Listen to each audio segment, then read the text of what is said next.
And then Randy says we have to get to the playoffs first. Do you have any doubt that the 49ers are going to get to the playoffs? I don't.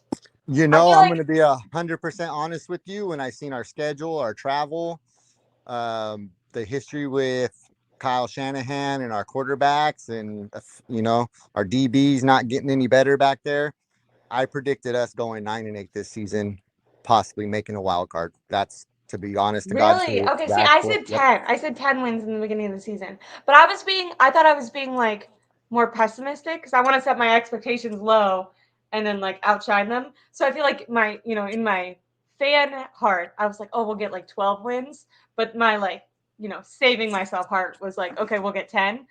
But you thought 9-8 9-8. I mean, sneaking in. the games we've lost, I felt like we were going to They lose do them. have Like, a rough stretch oh upcoming. yeah, It oh sucks that yeah, they lost like 3 games in a row just now because like that was an easier part of their schedule. yep. Well, when I seen Cleveland on the schedule with the team they had, I marked that as an L.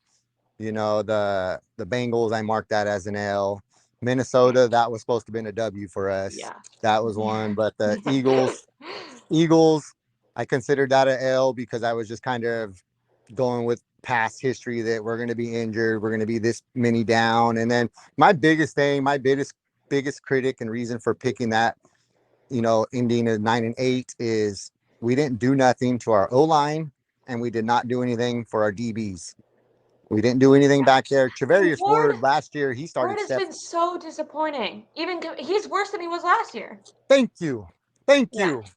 Now he is. I do think he's still. I mean, they don't talk about this at all, but I remember during the off season he was dealing with like a heel injury, Yeah. and so he might be like playing through something like that. But even last year, before the heel injury, he just doesn't have the speed to keep up with a lot of the number one wide receivers. I think he's like a really good like 1B, but he's He's not not a like a shutdown top corner. corner. Yeah. He's not a shutdown corner. I mean, you look at these past games, they're going after Ward before they're going after Diamond Lenore. They're on Mhm. they're respecting, they're putting some respect on Lenore, and and they're just picking apart Oliver and Ward. They're going after him, Do you and think that they opened up the practice window for Samuel Womack, and he has to practice for 3 weeks before they're allowed to activate him. But do you think that they might try to get creative and start adding him in instead of Oliver in some of these positions, I or think no? if I was them, I would. He had such All, a knack for the ball. Like yeah, when he was playing, he was Oliver's like even good. on special teams, he was creating havoc. But yeah, Oliver, I sorry. like Oliver in coverage when you got a big tight end that's got good hands. Kelsey, you know, Goddard for the Eagles. He just got hurt, unfortunately. Hope he Yeah, I heals saw up. that. But um, I feel like he would be good for those big tight ends. But when you get a little or shiftier guy out in the slot or something like that, he just gets beat. He gets beat. Oliver's great at the run defense. He does really well there. Womack, I think I Womack will think that help was us. Womack's problem too. I remember when they first benched Womack, Richard Sherman came out on his podcast and said it was because he was struggling against the run, which Yeah, is ironic because now the entire team is struggling against the run. But right. And Womack's a littler guy, so I can kind of understand that, but he's so fast and so speedy. And Grant Cohn made a great point. He's always there. He's always there. He's just got to whatever that little technique is that will get him to defend the ball and not allow the receiver to catch it.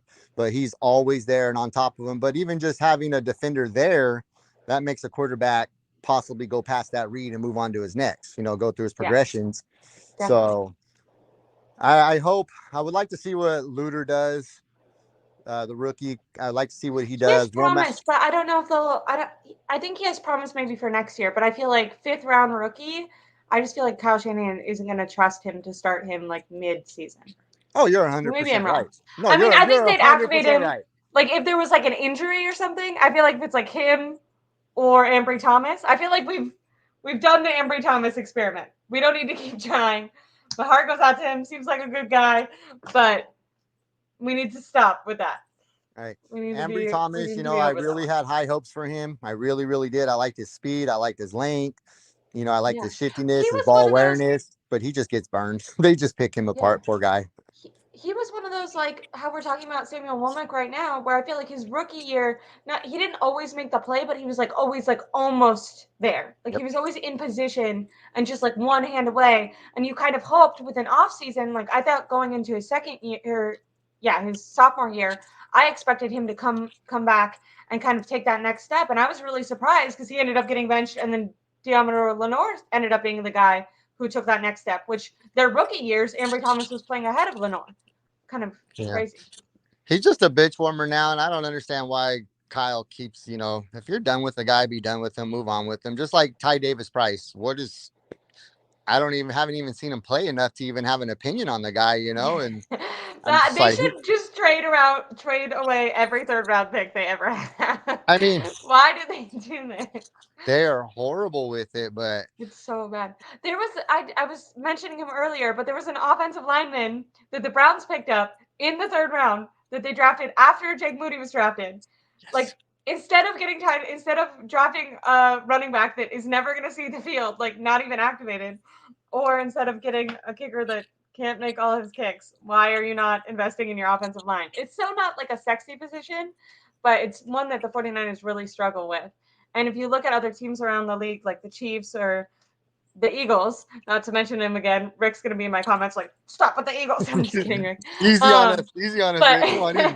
but if you look at them, like it is important to invest in these positions that aren't as showing off. Like the Chiefs literally traded away Tyreek Hill, who's like potentially the best wide receiver in the league, so that they could invest more in the trenches because they knew. I mean, they do have, to be fair, they have like a quarterback. So I do think that the 49ers have to invest more in the skill position since they don't have like a star. I think if you don't have a star quarterback that can make plays, it is important to surround him with good guys. But you also need to be able to protect him so he can throw the ball, because if he's not, then we see what's happening.